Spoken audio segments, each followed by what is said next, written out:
My fiancée laughed and said, "You really thought someone like me would ever marry someone like you?" Her friends couldn't stop giggling. I smiled and said, "Good. Then this is the last time you'll have to see me." Later that night, her best friend sent me a message. So how did I end up there standing frozen under the ballroom lights while my world imploded? It started like most disasters, looking like a dream. 18 months ago, I met Isabella. I'm Lucas, 30 years old, a financial analyst. My life revolves around data, predictable patterns, steady growth. Orderly, quiet, maybe. Isabella was chaos, but the beautiful kind. 27, an up-and-coming influencer, she radiated energy. She walked into that networking event, one I almost skipped, and the whole room seemed to tilt towards her. Her laugh was loud, her dress was brighter, her confidence blinding. We were opposites completely. My world was spreadsheets and market trends. Hers was curated feeds and brand collaborations. Maybe that was the attraction. She pulled me out of my shell, introduced me to rooftop bars I didn't know existed, friends who talked about algorithms I didn't understand. It was intoxicating. We fell fast. Weekend trips that somehow became backdrops for her photo shoots. Late-night talks where she'd share insecurities that made her seem vulnerable, real. I found myself paying for more and more. Dinners at places chosen for their Instagrammability Ubers because her leased BMW was in the shop, little gifts she'd hint at. I told myself it was fine. I made good money. What's money for if not to share with someone you love? But looking back, the red flags were there, weren't they? Tiny little tears in the perfect picture. Her phone always angled away from me. The constant stream of notifications she'd wave off as work or just followers. The way her eyes would scan the room even when we were supposed to be having an intimate dinner. Then came the comparisons, always subtle at first. Comments about a friend's boyfriend who'd bought her a designer bag or another influencer's partner who ran a tech startup. "Isn't it amazing what he's achieved?" she'd say, looking at me expectantly. She started suggesting upgrades for my life. A better watch, a trendier haircut, a more ambitious career path. She framed it as wanting the best for me, for us. "Think of the brand we could build together, Lucas," she'd say. I'm a financial analyst, not a brand, but I pushed the doubts down. I wanted to believe in the dream she was selling. I loved her, or at least I loved the idea of her, the idea of us, of the engagement. That was her idea too. After just over a year, it felt fast, but she painted this picture of a power couple future, and I got swept up. Then came the party planning. Or rather, her party planning. It had to be perfect. The venue, the guest list, the photographer who specialized in influencer events. Everything had to scream success luxury. She showed me the budget breakdown one night. My eyes watered. $18,000 for an engagement party. "Isn't it a bit much, Izzy?" I asked tentatively. She pouted. "But Lucas, think of the connections, the content. This isn't just a party, it's an investment in our future brand." Our brand, there was that word again. I hesitated, looked at my savings goals. The down payment for a real house, not just a backdrop for photos. But then I looked at her excited face, already planning her outfit, listing the important bloggers who had to be there.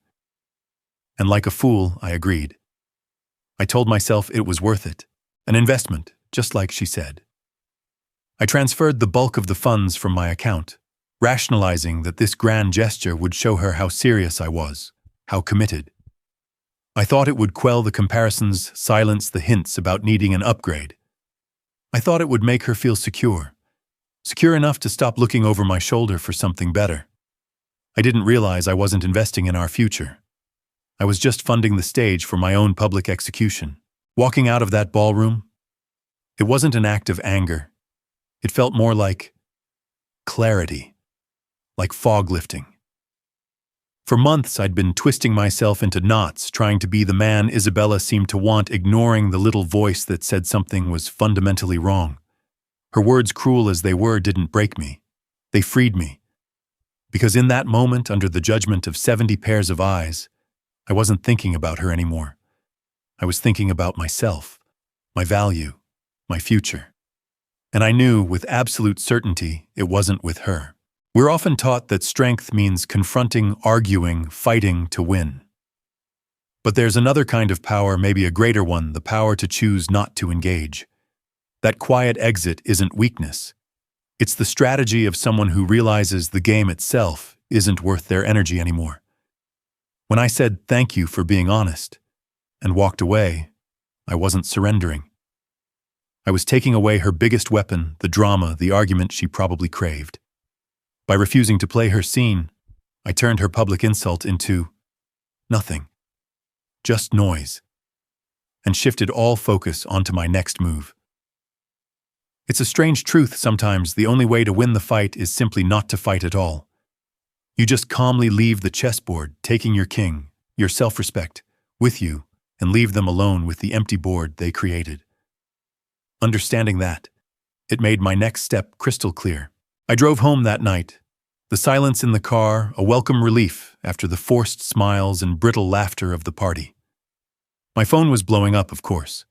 Isabella, her friends, even a few bewildered cousins. I ignored it all. Parked the car, walked into my apartment, the one I'd lived in before she moved in, and just breathed. Then the message from Chloe arrived. Lucas, can we meet? There's something you need to know. Chloe, Isabella's best friend since college. One of the women sitting at that table witnessing my humiliation. Why would she reach out? Part of me screamed, trap. Maybe Isabella sent her to smooth things over, to manipulate me back into the fold.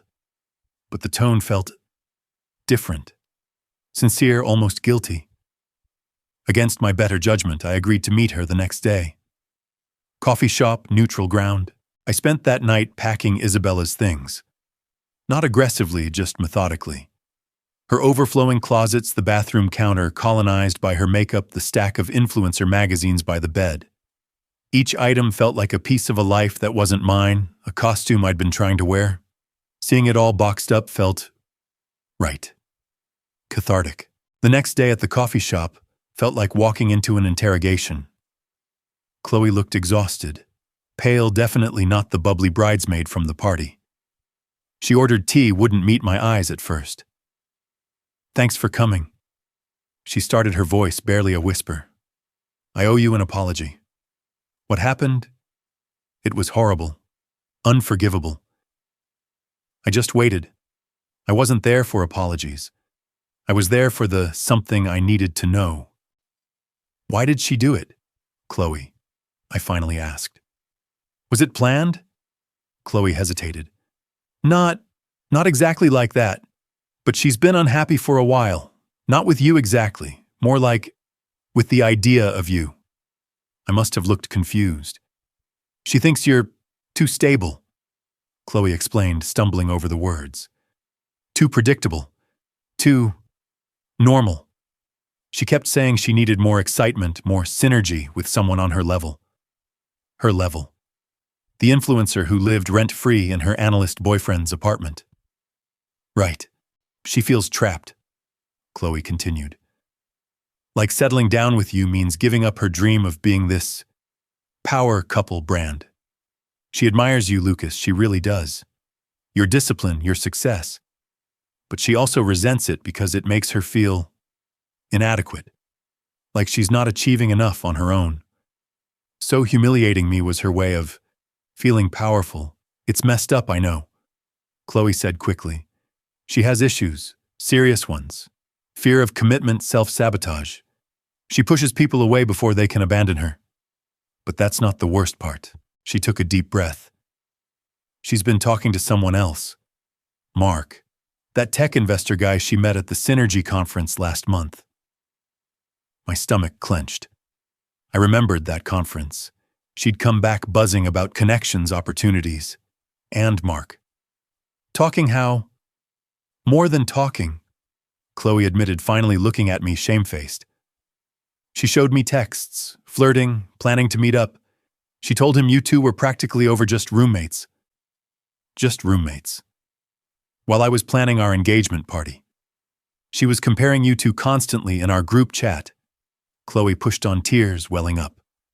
How Mark understood her ambition, how his lifestyle was what she deserved.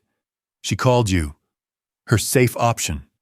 Safe, predictable, normal. Apparently the worst things a man could be in her world. Then Chloe delivered the final blow.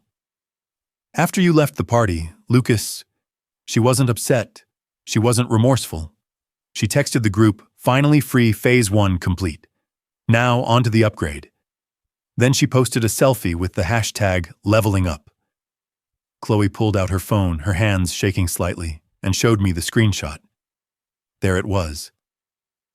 Isabella smiling triumphantly, the engagement ring pointedly absent, celebrating my departure like a victory. Phase 1 complete. The humiliation wasn't a drunken mistake. It was a calculated move, a strategy. I stared at the screen, the pieces clicking into place with horrifying clarity. The red flags, the comparisons, the sudden coldness, the public execution. It was all planned. Maybe not the exact words, but the intent. Get rid of the safe option in a way that made her look like the one taking control, the one leveling up. Why are you showing me this, Chloe? I asked, my voice flat. Because it's wrong, she burst out, attracting glances from other tables. Because she used you. She manipulated you. And she was my best friend, but I can't be part of that anymore. I left the group chat last night, told her what she did was disgusting. She looked at me desperate. You deserve to know the truth. You're a good guy, Lucas. Too good for her. Hearing it all laid out, it hurt, obviously. But mostly it solidified my resolve. There was no going back, no room for doubt. This wasn't a misunderstanding. It was a fundamental lack of respect, a betrayal that cut deeper than infidelity. It was about character, or lack thereof. I thanked Chloe, sincerely. It took guts to do what she did. She'd likely lost her closest friends over this. As I walked out of the coffee shop, the anger was still there, but it was cold now. Focused. Isabella wanted an upgrade, fine. I'd give myself one too, starting by removing every trace of her toxicity from my life. Phase 1 of my plan was just beginning. Predictably, the fallout wasn't contained. Once the initial shock wore off, and Isabella realized I wasn't coming back, begging turned into blaming. The barrage started Sunday night. Dozens of missed calls, voicemails alternating between tearful apologies and furious accusations. Then came the texts, a novel's worth of emotional whiplash.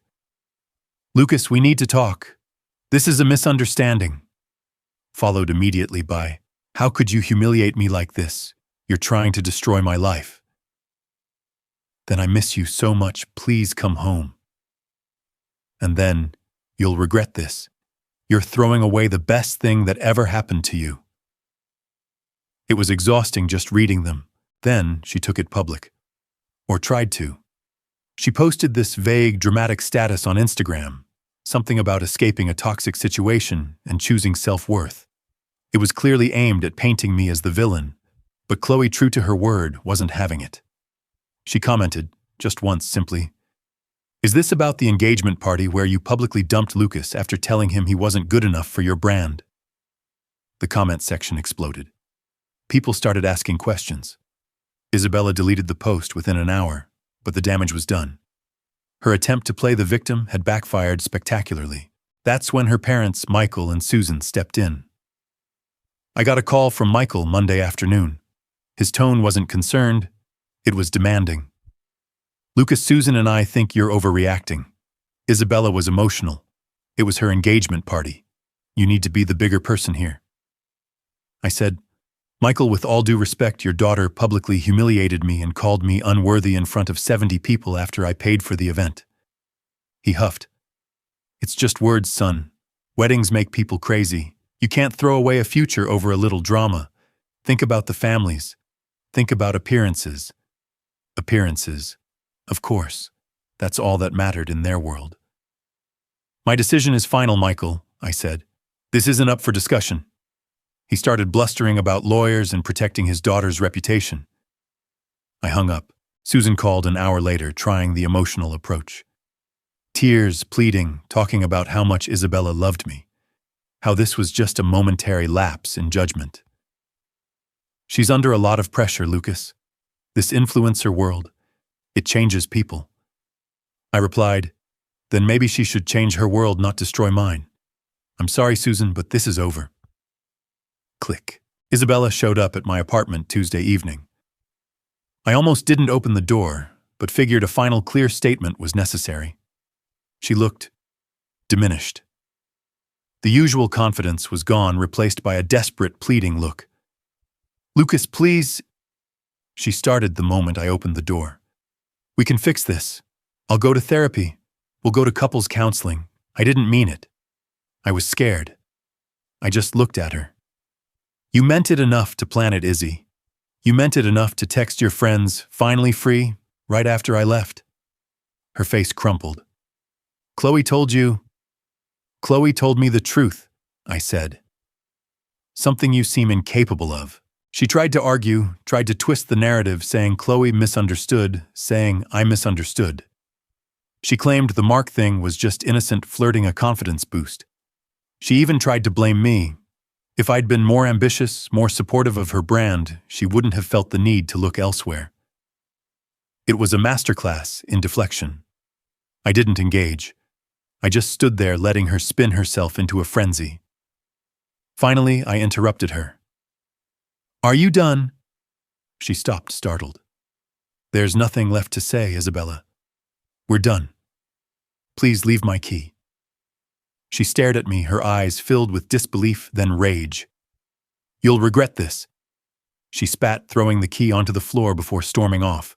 Watching her go, I didn't feel relief, just a profound sense of waste. All that time, energy, money, invested in someone who saw me as a stepping stone, a safe option to be discarded when a perceived upgrade came along. That night, I called my brother Ethan again, told him about the parents, the confrontation, the key on the floor. He listened patiently. Sounds like you handled it, he said. Feels hollow, I admitted. Yeah, breaking up always does, even when it's the right thing, he replied. But think about it this way, the trash took itself out. You just had to hold the door open. Now focus on you, block her number, block her parents. Let your lawyer handle the noise. What's your next move? Work, I said. Focus on work, and maybe finally build that investment portfolio model I've been putting off. Good, Ethan said. Let them wallow in their drama. You've got analysis to do. He was right. The storm was raging outside, but inside my apartment, I could finally start clearing the debris and planning the rebuild. The conversation with Ethan solidified it. This wasn't just about my hurt feelings anymore. It was about drawing a line. Isabella and her family operated in a world of appearances and manipulations. Fine. I operated in a world of facts and consequences. My next move wasn't about revenge, not really. It was about truth. And maybe, just maybe, showing Michael and Susan who their daughter really was, beyond the curated image they so desperately wanted to protect. I compiled everything. Chloe's screenshots, Isabella's texts about Mark, the finally free phase 1 complete message, the safe option comments. I added a brief, factual timeline. Met Isabella supported her, financially paid for the engagement party. Her public humiliation, Chloe's confession. No emotion, just data. Then I forwarded the entire package to Michael and Susan with a simple subject line, the truth about the engagement party. I wrote only one line in the email. I believe you deserve to know why I walked away. Then I hit send. I didn't expect an immediate response. I figured they'd rationalize, deny, maybe even accuse me of fabricating evidence. But the chain reaction was faster and more explosive than I could have imagined. Michael apparently didn't just sit on it. He confronted Isabella immediately. According to Chloe, who still had some reluctant contact with mutual acquaintances, Isabella tried to lie her way out of it. Claimed Chloe faked the screenshots out of jealousy. Claimed I was obsessed and trying to ruin her life. But Michael wasn't buying it this time. He'd seen the raw, unfiltered triumph in his daughter's finally free text. He started making calls. He talked to Chloe directly, who confirmed everything. He even somehow got wind of Mark, the tech investor. Maybe he called someone who was at that Synergy conference. Maybe he just put two and two together from Isabella's desperate attempts to network. Details are fuzzy, but the result wasn't. The Mark connection blew up. Someone leaked it. Maybe a disgruntled former friend of Isabella's, maybe someone Michael spoke to. Suddenly, the narrative wasn't just about a brutal public dumping. It was about why. It was about Isabella lining up her next target before discarding the current one. Mark understandably wanted nothing to do with it. His PR team issued a curt statement. Mr. Sterling has no personal or professional relationship with Ms. Bellwether beyond a brief meeting at a conference several months ago. Any insinuation otherwise is unfounded. It was a polite but firm public shutdown. That's when the real consequences hit Isabella fast and hard. The social media backlash was instantaneous. Comments calling her out as calculating a user a gold digger. The brands she worked with started distancing themselves. A skincare company she was an ambassador for quietly removed her photos from their feed. A boutique hotel she'd tagged relentlessly in exchange for a free stay suddenly had no record of her collaboration. Her carefully constructed online world started crumbling. Friends, the ones who hadn't already bailed with Chloe, stopped returning her calls. The guest list from the engagement party became a list of people suddenly too busy to meet for coffee. Her network evaporated overnight. Why did her world collapse so quickly? It comes down to something called social capital. Think of it like relationship currency. There are two kinds. There's bonding capital, built on genuine trust, loyalty, real connection, like the friend who helps you move without asking why. Then there's bridging capital, built on surface-level interactions, mutual benefit, shared status, or image. Isabella's entire network, almost pure bridging capital. Her friends were connections made at events, followers who liked her aesthetic, collaborators who saw mutual benefit. They weren't bonded by loyalty. They were linked by perceived value and opportunity. When the foundation of her image, the successful relationship, the upward trajectory, the illusion of desirability, cracked under the weight of the scandal, her bridging capital vanished instantly. Those people didn't betray her. They simply acted according to the nature of the connection. The perceived benefit disappeared, so the link dissolved. It's a harsh lesson. A life built on image rather than authentic human connection stands on incredibly fragile ground. The final, perhaps most devastating blow came from her parents. I got a short email from Michael a few days after the scandal peaked. Lucas, I owe you an apology. For my daughter's actions and for my own blindness. Susan and I are processing this.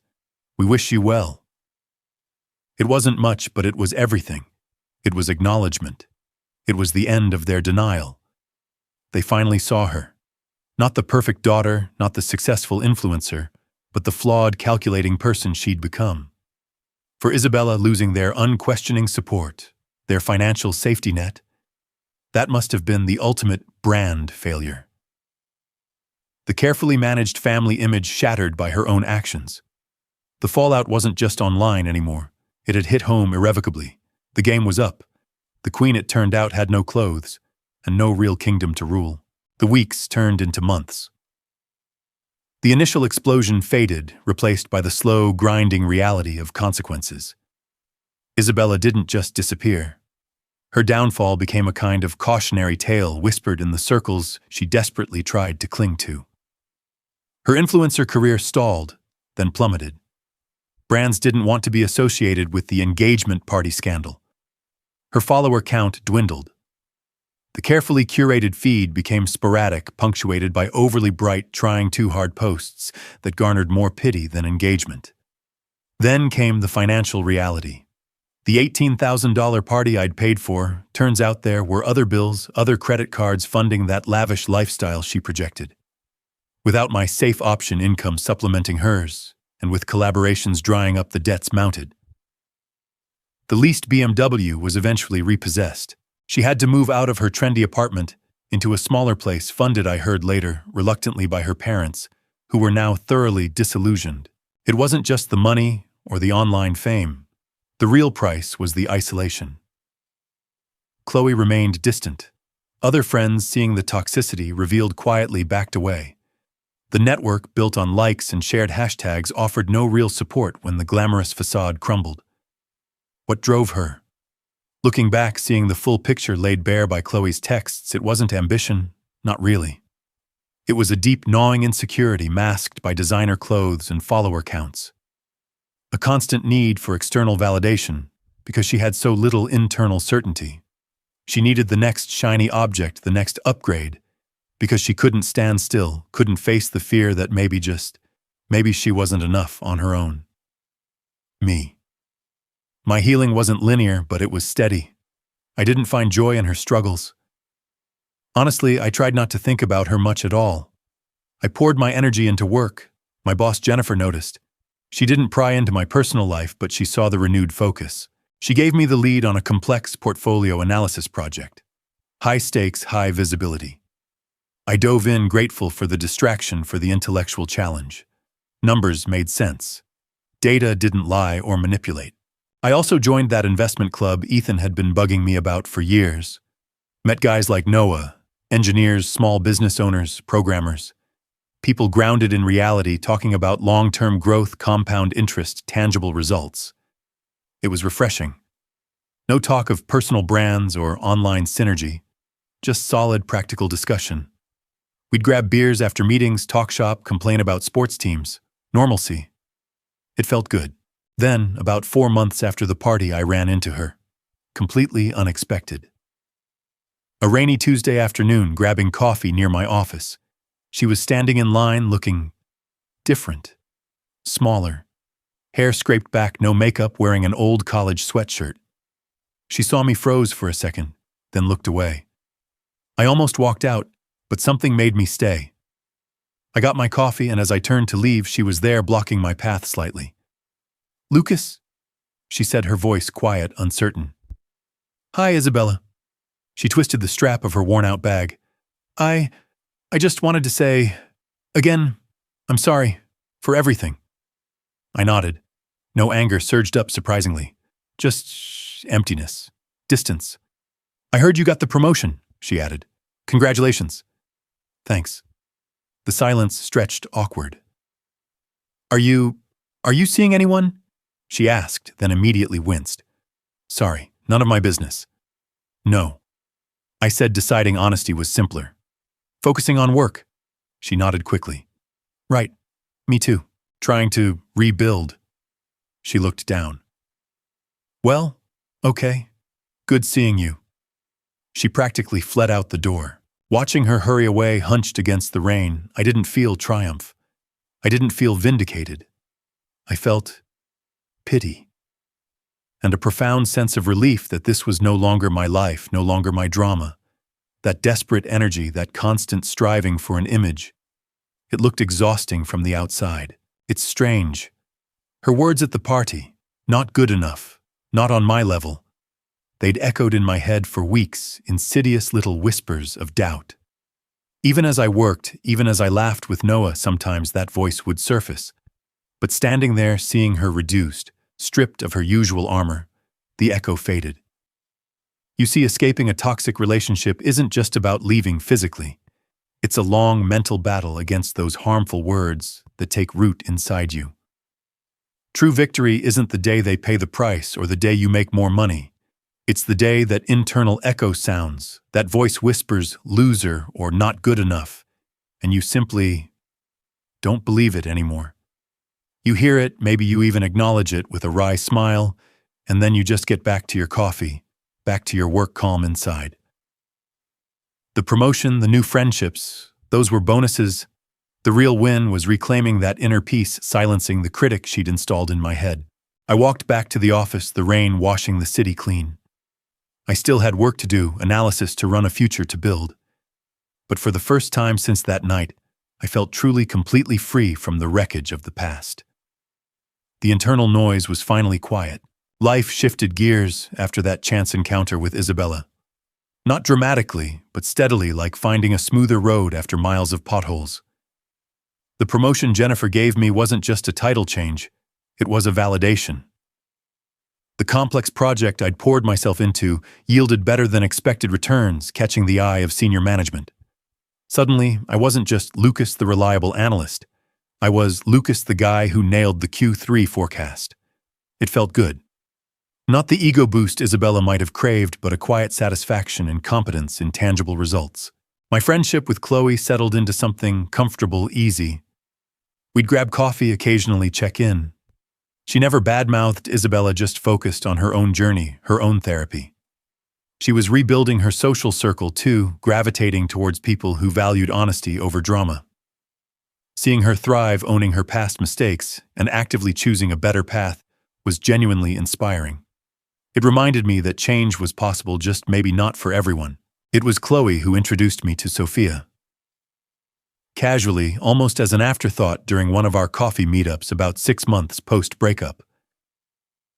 "You know, my friend Sophia from my drawing class mentioned she's looking for advice on sustainable investing," Chloe said.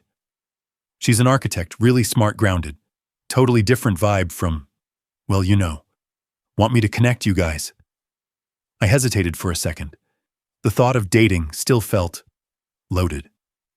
But Chloe wasn't pushing. It sounded low pressure. "Sure," I said. "Why not?" Sophia and I met for coffee the following week. She was calm. That was the first word that came to mind. Intelligent eyes, a warm smile, no pretense. She asked insightful questions about investing, but also about my work, my interests outside of finance. She talked passionately about sustainable design, about creating spaces that felt good, not just looked good. There was no mention of personal brands, no scanning the room, no subtle comparisons. Just conversation. Real conversation. We started seeing each other, slowly, tentatively at first. Dinner at a neighborhood bistro, not a trendy hotspot. A walk in the park. Visiting an architectural exhibit she was excited about. It was different from the whirlwind with Isabella. Less performance, more connection. Sophia appreciated my work ethic, not because it could fund a certain lifestyle, but because she valued dedication in her own field. She admired my analytical mind, asking thoughtful questions about market psychology. She didn't care about the brand of my watch or the label on my shirt. She cared about how I thought, what I cared about. One Saturday, we spent the afternoon hiking. A real hike, not just a photo op. Sitting on a ridge overlooking the valley, sharing sandwiches, she asked about my past relationship gently. I told her the short version, the humiliation, the lies. She listened quietly, then simply said, "That sounds incredibly painful. I'm sorry you went through that. But I'm glad you knew you deserved better." No judgment, no drama, just empathy and understanding. It felt safe. We discovered shared values we never explicitly discussed, but just lived. Honesty, reliability, a preference for quiet nights and overcrowded parties, a mutual respect for each other's careers and passions.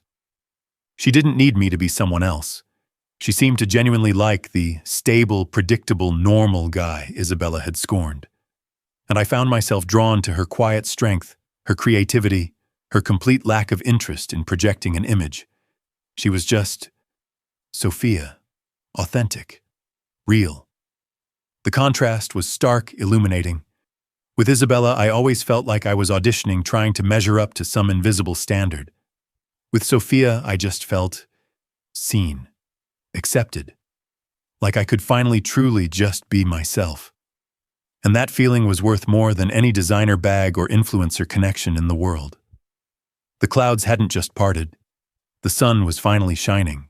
It's been almost a year now since that engagement party.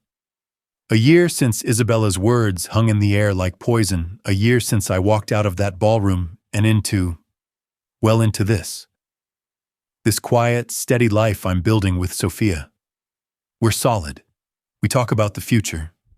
Maybe a house next year, a trip to Italy she's always dreamed of.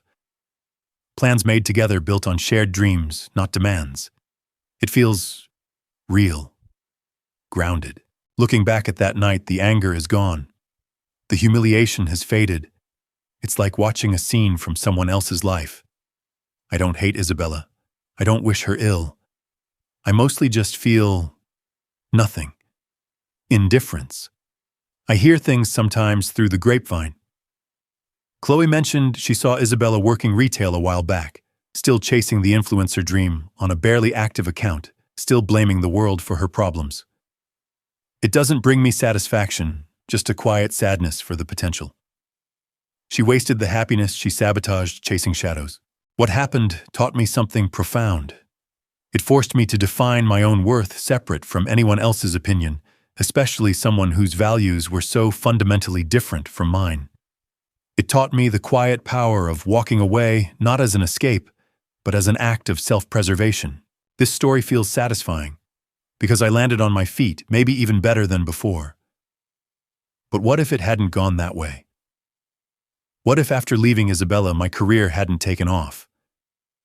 What if I'd struggled financially for a long time? Would my decision to walk away still have been the right one? The answer, I believe now, is absolutely yes. We often judge decisions based on their outcomes. It's called outcome bias. But the true value of walking away that night wasn't tied to getting a promotion or finding Sophia. It was tied to the moment I chose my self-respect over tolerating blatant disrespect. That victory happened the second I walked out the door, regardless of what came next. Success isn't measured by your bank account. It's measured by the peace you reclaim for your soul. Protecting your boundaries, your dignity, that is the win. The successful career, the happy relationship, those are wonderful bonuses, beautiful chapters in the new story. But the real triumph, the foundational one, was choosing myself. So yeah, I'm good. Genuinely good. Living a life that feels authentic. Building something real with Sophia. Still analyzing data, still enjoying the quiet satisfaction of a job well done. Still valuing honesty, loyalty, and showing up for the people who matter. Isabella wanted someone on her level, someone who fit her brand. Turns out my level is grounded in reality, built on integrity, and shared with people who see value beyond the surface. And that's a level I'm incredibly proud to be on.